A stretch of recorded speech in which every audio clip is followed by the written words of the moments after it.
Welcome to Nurse Educators Now. I'm Susan Sportsmen, Managing Director of Collaborative Momentum Consulting. Today's guest is Cheryl Mee, or Sherry as we know her. She is the Executive Editorial Director of HealthCom Media, publisher of the American Nurse, the official ANA publication. As a nurse, Sherry has helped many nurses write for publication, and I am confident that after you hear what Sherry has to say, those of you who are reluctant to send your work into a journal will be ready to take the plunge. Sherry, thank you so much for joining us. I can't wait to have a conversation. Thank you for having me, Susie. Sherry and I go back a way. We have worked together before, and so this is a real pleasure. Why don't you tell us a little bit about how you became interested as a nurse in writing? Well, I did start writing for publication with a small piece that I wrote for my hospital. And I got my graduate degree, my MSN in nursing, and a colleague of mine, I was a nurse manager on a med-surg unit, and my colleague was a clinical nurse specialist on that unit and said, "You should apply for this job as a clinical editor." And I said, "What's a clinical editor?" So long story short, she had applied. She didn't have her graduate degree as yet, and they really did want someone with a graduate degree. So I did apply at Springhouse Publishing as a clinical editor for, at the time it was Nursing 1995. And I became the clinical editor mainly because of my clinical experience. I worked many years in a hospital in acute care, in critical care, and in med-surg, and that's what they were looking for, someone with a lot of hospital acute care knowledge. And I was teamed up with a team of amazing editors, English editors. And the more I worked there, the more I realized I didn't know that much about writing for publication.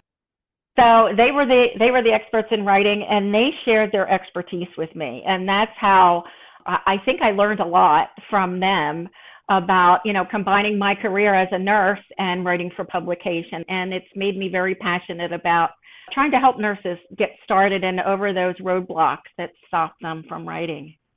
Well, thank you. I really don't know that I had ever heard that story, so that's a great one. What do you believe are the benefits to our profession when nurse authors write for their colleagues or for others, for that matter? What I find, and I find this very interesting, that we share nurses' stories and experiences and their work on quality improvement projects, trying to improve outcomes. And I think the stories resonate, even if the nurse reader isn't in that specialty, but they like to hear about those achievements, the accomplishments, and how it actually came about that nurses made a change or nurses made a difference. I think a lot of nurses, we can't get enough of those stories. How you've overcome obstacles and how did you actually make a change and make it happen? And these can be smaller scale things too, as well as large scale things like making a change in the number and incidence of patient falls and things like that, to even smaller things about better communication, improved education, and things like that. So those stories, I think, when you hear it from the practicing nurse who actually made those changes, really resonate with other nurses across multiple settings. Well, I think you're right, and it makes us think, well, maybe I could do that as well. I know that many nurses, and I have to admit, I include myself early in my career in this, were reluctant to publish in journals or books or medias.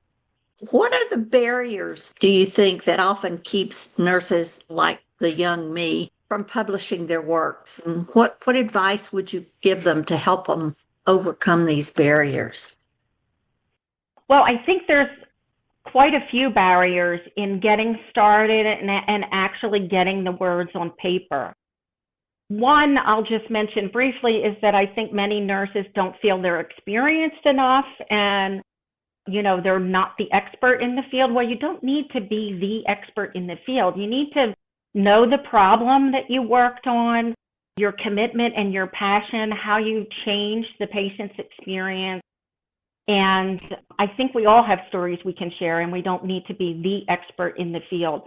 I think the other thing that gets in the way of most nurses getting started in a writing project is the preparation work and the get ready work and the planning work. I think we think that most nurses who write, they sit down and they just start to write. Well, there's a lot of prep work. Targeting the right journal, and I truly believe that if you say you find 2 or 3 journals that you're thinking about writing for, see those target journals. If you can get print copies, go through those journals, look at articles that might be similar to your ideas, and look at how they're laid out and what headings are they using and how do they focus the topic. Look at the author guidelines. I know that some author guidelines can be rather dull and boring. I think ours are a little more informative, and then they have some writing tips with them. So I think that prep work of targeting the journal, looking at the author guidelines, helps you focus the topic. I think one of the number one things I hear from authors is that they don't know how to really focus the topic that they're thinking about. So I think that planning that prep work, say 2 months of prep work before you actually start writing, gives you some grace to do that. And I think it's an area where many nurses neglect that time for themselves to get ready to write. So targeting the journal, focusing the topic, reading the author guidelines, and then also sending a query letter. Many journals do accept query letters. We accept query letters, and it lets you bounce that idea that you have off of the editor and get their feedback. They can say, oh, you're right on target, and that should be about 3,000 words, etc. Or they might say, well, we have 3 pieces in on that, so we're looking for a focus on X. So the query letter really benefits you before you start your work. So I know that was a lot, but I think those upfront steps can really help nurses get started in writing. That's very helpful, and I wish I had known that earlier in my career for sure. But, I think there is this sense of we just don't know where to start. And so you have given us some good advice about how to start. And then the other part, I think, is just feeling confident that you know about something. So yes. Anything else you can think of that can help us to move? Yes. So I talked a bit about the planning stage, planning the right journal, doing that investigation, trying to focus the topic, guidelines, and things like that. But the other thing is, I think when nurses go to actually write and sit down and write, they think they should write the first sentence and the title. And I can't write that way. I actually write diving into the meat of the matter, I call it. So the main outcomes that I discovered, or I try and dive right into that clinical topic and what's it all about? What did I learn? What do patients need to do? Is it anatomy and physiology that I need to add in there or whatever? So don't start with that first sentence because that's a big roadblock. I do believe I kind of start in the middle and write, and I think you can work your way outward. I don't worry about grammar. I don't worry about spelling. I don't worry about sentence structure. And I try and use my brief outline query that I sent to the editor and kind of start writing paragraphs and starting to organize my thoughts, knowing that I'm going to go back and tweak that. But I think getting that key content down on paper first helps you later develop your first paragraph, your last paragraph, your conclusions and things a little bit easier. So that's another roadblock, starting in the beginning. The other thing is I take breaks. I kind of missed one thing, and one more thing just to add is to saturate yourself in the literature. I think the more you read about the literature, in most cases we know the literature, but make sure you're getting the most recent. Read the literature maybe a few times, some of the key literature pieces, so that you know them really well. And look at other literature, medical, pharm, lay literature as well on the topics. I think that saturation in the topic makes your experience and what you want to write about, it helps you put it in context with the other literature and citations. So that's also a tip that helps you. I think that's the advice for getting started.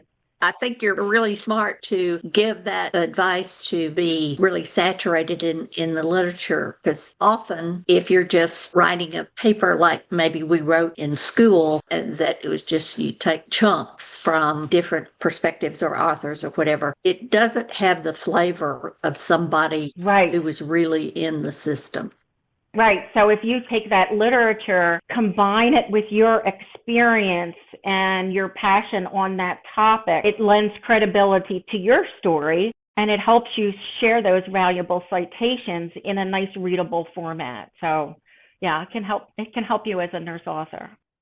Well, some nurse authors believe that it's best to write a piece for publication as an individual, one person writing it. And I know when I was starting out, that was always seemed like that was what you were supposed to do. But then others believe that working with one or more colleagues, particularly if it's something where a group was involved in whatever the process is you're talking about, is more effective. And I frankly think it's maybe a little more fun to do that. But what are your thoughts about each of these approaches? So I agree. I guess we could say there's pros and cons to both, right? If you're writing by yourself, you don't have to worry about the rest of the team but it's all your work. I think it's great to work with co-authors, especially like you say, when we've done a project together and things like that. But I think you need to have clear descriptions or guidelines of who may be doing what and work that out. Perhaps if you're the lead author, you may want to maybe come up with your outline. You've sent your query maybe to the editor, and maybe you assign different areas to some of your colleagues who were specialists in that areas or things like that. I think it helps to be specific to them and say, I'd really like you to write this piece and we'll work together. Let them know that you are the lead author and you're going to be asking a few other folks to help. And it's good to set the ground rules, essentially, is what I'm trying to say, but nicely. Yeah. Set those ground rules. And it's good to have a meeting and maybe work on a timeline, too, since you're working with other folks as well. So I think if you think about a good plan before you ask co-authors or move into that field of co-authors, I think that helps all of you. I don't know if you have any questions about that, Susie.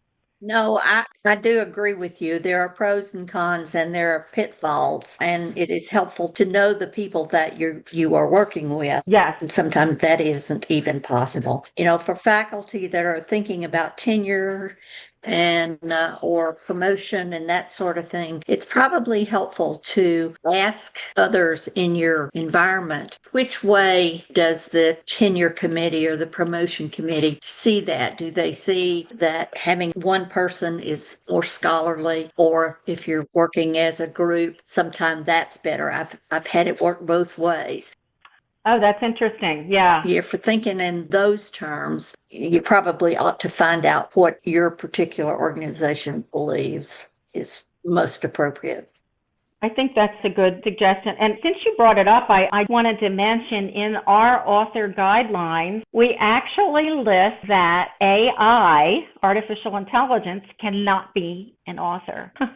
I think we all assume that would not happen, but we needed to put that in writing, and it's in multiple journal publishing guidelines for scholarly publishing that AI cannot be an author. And each journal, just briefly, will probably ask you about AI and AI use as well. More and more journals are asking about that.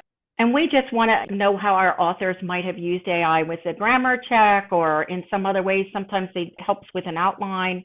So just be careful to read your author guidelines and use AI appropriately. And I thought that might be a little kind of a joke there that, yes, AI cannot be an author. You can't list AI as an author. But anyway. In today's world, there's so much changing. Yes. Who knows? But that's good information. And I think if you have some information from whoever's going to do the publishing, they can help you with any referencing or not, or however they plan to use it. Well, I have one final question, which is a really big one. But one of the things that I would like you to speak a little bit about is, given our rapidly changing, chaotic healthcare environment, What general topics do you believe nurses should be writing about in this environment? Particularly as we begin our publishing career, you wonder what is the important topics to be included. So can you share a little bit about how you decide on the topic? Obviously, beside the fact that you know something about it. I think the stories and the articles that seem to do really well as far as the number of reads are where nurses are making change and enhancing the profession and elevating the profession. I know that sounds rather broad and big picture, but I mean, these could be small changes too within an institution. I think I've already talked about this a little bit, but how did you propose to make the change that you did? And how did you get the buy-in from administration? Did you need funding? Did you need resources? What teams worked on this project? What were the outcomes? And what do you believe the outcomes can be in the future? The discussion of where that can go. I think, again, I know that's rather a broad statement, but I do think that those stories are powerful. And I think any nurse in any setting reading about that kind of an experience, no matter where it is it's motivating, it's inspirational. So that's my broad big picture. I must say that we are looking for articles about the use of artificial intelligence and how it's being used. Things like virtual nursing. I hear more and more ways in which virtual nursing is really working well. Having that additional virtual nurse to assist the med-surg nurse at the bedside, maybe with patient education, is an example. So I think AI and other opportunities for us to meet the needs of patients using technology is good. And I have just a few more tips, Susie, that I forgot. All right. Well, we want to hear them. Oh, one more area where we're always looking for content first. So in American Nurse Journal is actually short clinical features. So a short clinical topic, how you can manage that, talk about that content, anatomy and physiology if you need to, medications, things like that. But those are quicker reads, we'll call them. There's maybe 3 pages in the journal or 1,800 words. And then the other piece that's short and clinical in our journal is called rapid response. It's an emergent situation that might apply to any nurse and what to do in that situation. Very highly read, and our readers love those. So we're always looking for, I've talked about some grander pieces about making change and enhancing the profession, but some of those shorter stories too. A clinical feature that illustrates maybe with a case study, something new in clinical that's happening on your unit. That's a great way to deliver information to our readers about something new in nursing. Or an update on an older topic, patients and diabetes, for example, things like that. So the rapid response is only about 650 words, and short clinical feature is only about 800 words.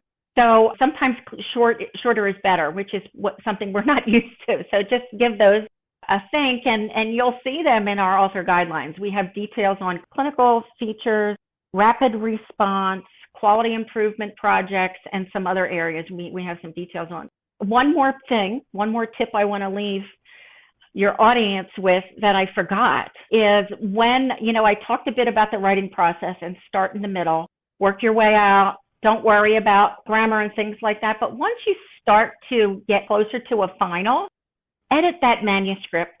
And I would say if you can, I know you're tired of the topic, edit it at least 3 times. Go look at each sentence, eliminate extra words, read the sentence out loud if you'd like, and you'll hear those extra words and where you can cut that. So think about your reading and reading that you like. If it's shorter and more concise, yet you're getting the same information, we seem to absorb it better. So just think about that extra editing work that you do can really make a difference. And ask novice colleagues or expert colleagues if they'll review your work for you, and give them permission to mark it up where they think that you could elaborate or maybe make a change, or where it's not clear. You have to give them permission to mark it up. So those extra edits really polish and hone your manuscript. And when the editor sees it, they can see right away you've followed the author guidelines and that you've worked on editing each sentence. So just another tip on writing, but I could go on, but I'll stop. Well, thank you so much. I absolutely agree with that editing process and having other people read it. I always believe that if somebody else beside me didn't understand what I was going to Right. say, then clearly I need to listen to it, even if I thought it was the most wonderful sentence in the world. That's true. We tend to make some leaps. We'll say the team and the reader might not, oh, which team was this? So we tend to make some leaps because it's in our head, that knowledge. Yes, having somebody else read it is always helpful. Well, thank you so much for doing this. This was such fun and it was great to see you. And when all of you who are listening to this pick up The American Nurse, you'll know that Sherry had something to do with that. So thank you all very much. Thank you.